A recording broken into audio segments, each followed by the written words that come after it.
Assalamualaikum warahmatullahi wabarakatuh.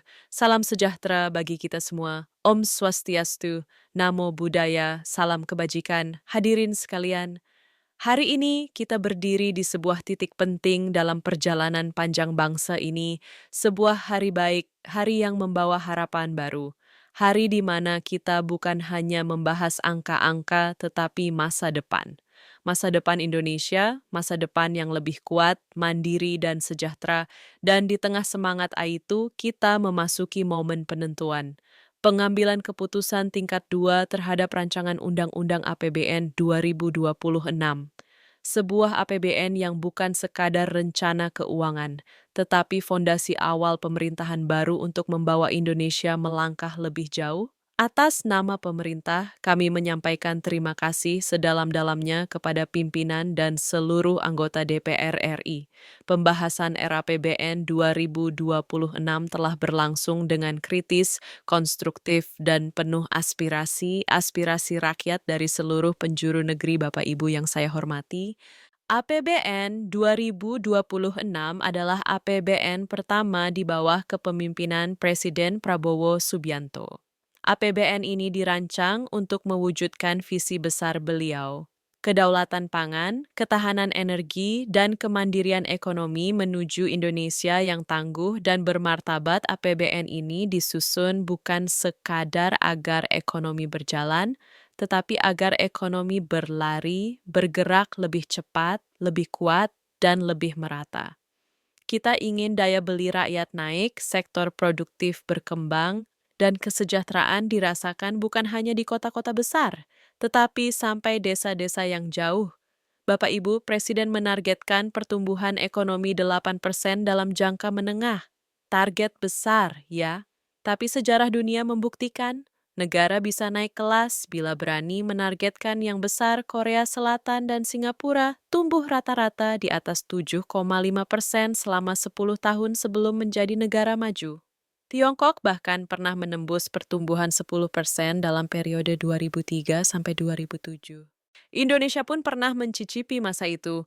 Sebelum krisis 1997 sampai 1998, ekonomi kita tumbuh di atas 6%. Artinya, kemampuan itu ada. Tantangan ada, tetapi peluang juga terbuka lebar. Untuk mewujudkan cita besar itu, pemerintah menerapkan konsep Sumetonomics yang berdiri di atas 3 fondasi: pertumbuhan tinggi, pemerataan, dan stabilitas nasional. 3 pilar ini harus menyala bersama, fiskal, sektor keuangan, dan investasi berjalan seirama. Salah satu langkah penting sudah dilakukan, pemerintah memindahkan dana kas 200 triliun rupiah dari Bank Indonesia ke bank-bank himbara untuk menciptakan likuiditas murah. Tujuannya sederhana namun strategis. Kredit harus mengalir, sektor real harus bergerak, investasi harus tumbuh, dan konsumsi masyarakat meningkat. Dan selain BIO itu, pemerintah mempercepat reformasi perizinan dengan terbitnya peraturan pemerintah Nomor 28 Tahun 2025 menyederhanakan proses perizinan berbasis risiko melalui OSSRBA, sebuah langkah untuk memberikan kepastian kepada dunia usaha agar investasi tak lagi tersendat. Hadirin yang kami hormati, dalam pilar pemerataan, APBN digerakkan untuk menghadirkan keadilan. Program perlindungan sosial didorong agar efektif menjaga daya beli rakyat. Lapangan kerja diperluas hingga ke pelosok, terutama di kawasan timur Indonesia. Pilar stabilitas nasional dijalankan dengan menjaga inflasi tetap rendah. Stok pangan diperkuat, distribusi diperbaiki, dan stabilisasi harga diperketat agar rakyat tidak terbebani. Gejolak harga seluruh ini dirangkum dalam 8 agenda prioritas nasional tahun 2026, yaitu ketahanan pangan, ketahanan energi, makanan bergizi gratis, pendidikan bermutu, kesehatan berkualitas, pembangunan desa, koperasi UMKM, serta percepatan investasi dan perdagangan global.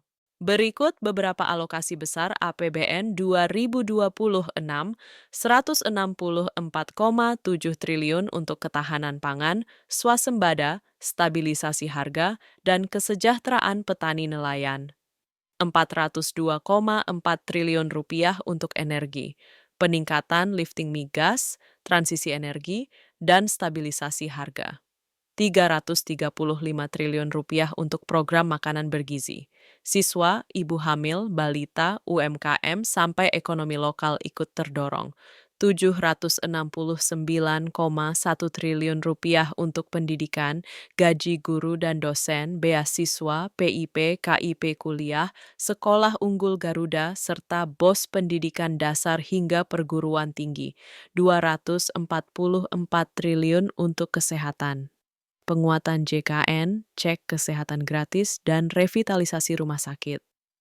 Tak berhenti di sana, pemerintah juga mempercepat pembangunan desa, memperkuat koperasi, memberdayakan UMKM, dan memperkeras pertahanan nasional agar Indonesia semakin tangguh menghadapi dinamika global. Hadirin sekalian, APBN 2026 bukan sekadar rangkaian angka di atas kertas.